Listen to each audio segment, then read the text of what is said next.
Hello,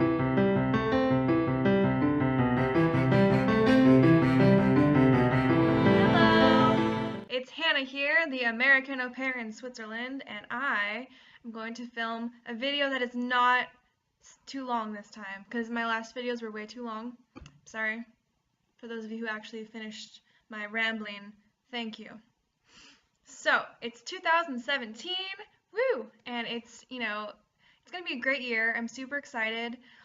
Um, yeah, I've almost been in Switzerland for a year now. It's been 9 months, and it's been great. It's been so like different from anything I've ever done in my entire life. I never thought that I would have traveled this much, or like been able to work with children, or learn language, or anything. It's been great. So this is me as an au pair sharing my experience and advice for anyone else that is curious or looking into becoming an au pair. Okay. So, and it's going to be a short video, I'm telling you. It's not going to be like 15 minutes long. No, no, no. Okay, so if you want to be an au pair, you have to like kids, you have to be flexible, you have to be adventurous. Okay? Good. So, I recommend aupairworld.com. That's what everyone that I've talked to has gone through, and it's very helpful. It's the best. So, aupairworld.com, I will post a link in the subject box for this video. Also, research the countries that you're interested in going to. Make sure that you're aware of all of the regulations and all of the rules and requirements for the country you're going to, and because every country has kind of different regulations. Like some you have to take language courses, some you don't. I think it's important though because then you can become immersed and make friends. Okay, so make a profile on aupairworld.com. Look for families, set your preferences. They kind of help you filter through everybody. It's like a Facebook site or it's like a matching site for au pairs and then host families. So do that.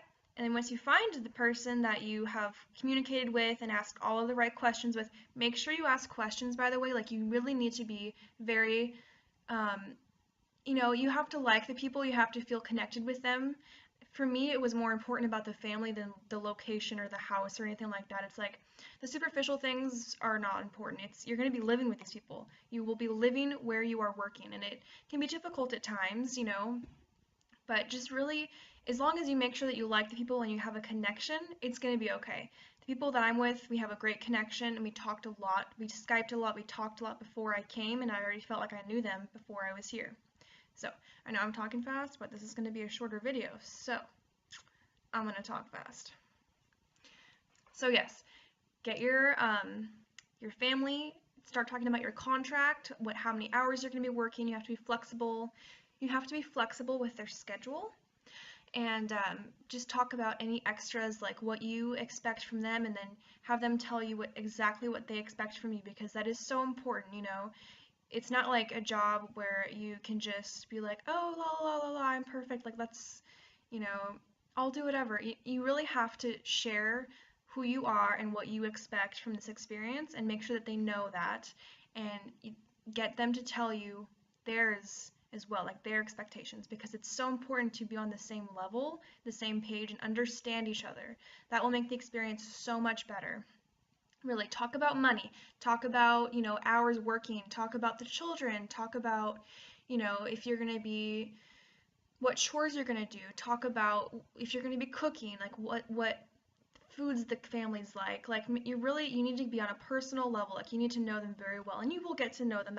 That's natural. Like you will get to know them, but it's important to just communicate before so that it's easier to transition into this whole new life, new country, new friends, new family, everything. So, yeah, all of that, like a lot of places, you have to get a health screening. The contract process can be a bit stressful, but it's not impossible. You have to apply for the contract, and then you have to really finalize the contract, and then apply for a visa, and then you have to get the visa, and it's kind of a long process, but it's really, it's important and it's worth it. Like you're not just gonna answer an ad and be like, hey, we want an au pair, hop over on a plane and come to our house. Like, that's creepy.